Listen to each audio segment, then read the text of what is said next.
ОПСИ ОДХР во финалниот извештај за парламентарните избори препорачува да се преземат конкретни чекори за да не се врши притисок врз вработените во јавната администрација, политичките активисти и другите, а укажува дека немало ниту една дебата меѓу политичките лидери и дека постизборниот процес помина во тензична атмосфера и остра реторика главно од ВМРО ДПМН. Специјалното јавно обвинителство во Плавнево до Кривичниот суд поднесе предлог за притвор на двајца осомничени во случајот Труст, Сеат Кочан, собственик на фирмата Трансмет, и Василија Авировиќ, овластен подписник на Силекс Неметали.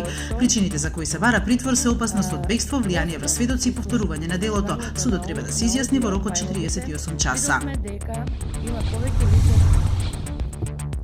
Сеат Кочан засега не се огласи по пресконференцијата на СЈО, а второосомничениот Авировиќ за нова тврди дека тој не ставал подпис на документите за тендерот на Елем. Од Елем пак најавија соопштение поврзано со тендерот за ископ на јаглен од Суходол, за кој се осомничени собствениците на фирмите Трансмет, Силекс Неметали и Вато.